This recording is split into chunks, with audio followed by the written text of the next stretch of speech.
जालन्यात मागासवर्गीय मुलींच्या शासकीय वसतिगृहातील जेवणात अळ्या सापडल्याचा धक्कादायक प्रकार समोर आला।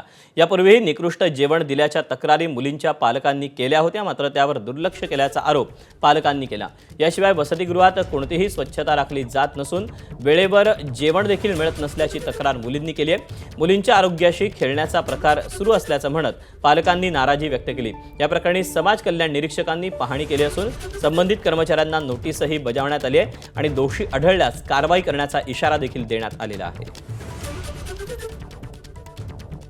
बरेच दिवस झाले याच्यामध्ये आळ्या निघत होत्या, म्हणजे 2-3 वेळेस आळी निघली। एकदा उपम्यात निघली, एका भाजीत निघली, भातात निघली, परत कधी मध्ये केस पण निघते, म्हणजे पोळ्यामध्ये, भाजीमध्ये, एकदा वरणामध्ये पण केस निघला होता।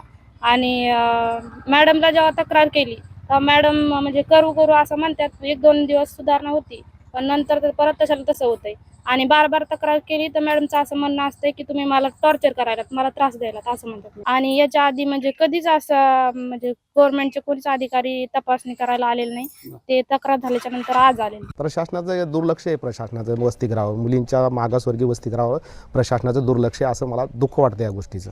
बरं, सगळ्या मुलींना हा त्रास आहे, सगळ्यांचाच असेल ते काय मला माहिती नाही, पण माझ्या मुलीला त्रास आहे।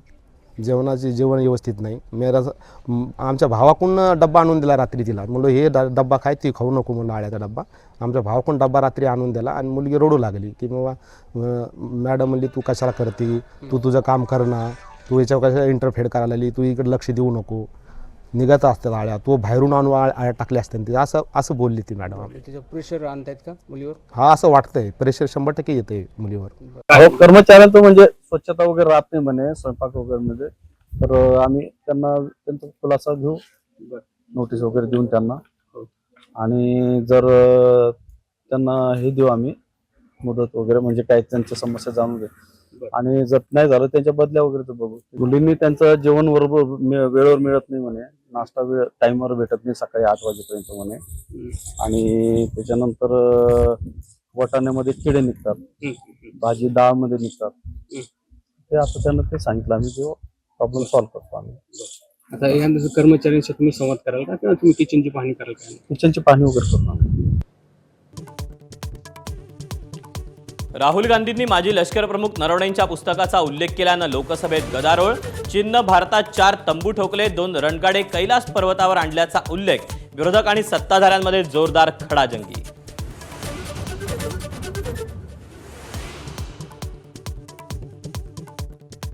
ठाकरेंच्या पदाधिकाऱ्यांनी निवडणुकीत अनेक ठिकाणी मदत केली नाही। मनसे नेत्यांच्या बैठकीत पदाधिकाऱ्यांचा नाराजीचा सूर, मात्र तक्रारी नको, कामाला लागा, राज ठाकरेंच्या पदाधिकाऱ्यांना सूचना।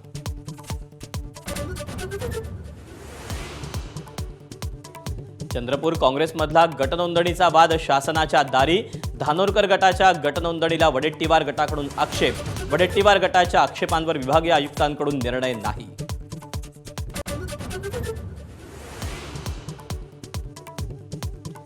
मशाल चिन्ह दिसलं की असलेला निधी कमी करून टाकतो। सिंधुदुर्गचे पालकमंत्री नितेश राणेंचं धक्कादायक विधान। तर ठाकरेंनी जे पेरलं तेच उगवतंय, चंद्रशेखर बावनकुळेंचं वक्तव्य।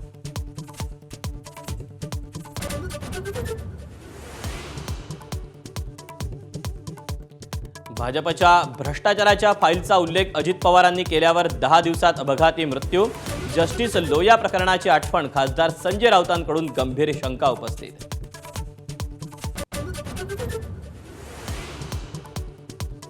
अपघातातून बचावल्याची सामाजिक न्यायमंत्री संजय शिरसाटांची माहिती। गाडी खड्ड्यात आदळल्यानंतर शिरसाटांच्या गाडीचे दोन्ही टायर फुटले।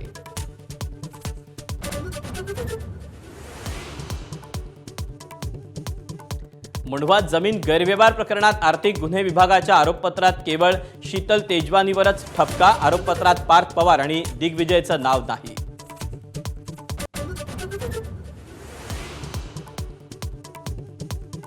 उपमुख्यमंत्री सुनेत्रा पवारांकडून कराडमध्ये यशवंतराव चव्हाणांच्या समाधीला अभिवादन। फलटणच्या विदीप जाधवांच्या कुटुंबियांची घेतली सांत्वनपर भेट।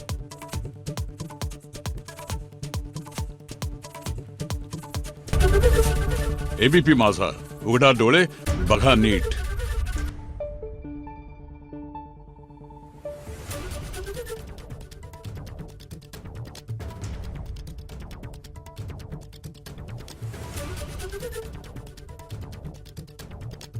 का?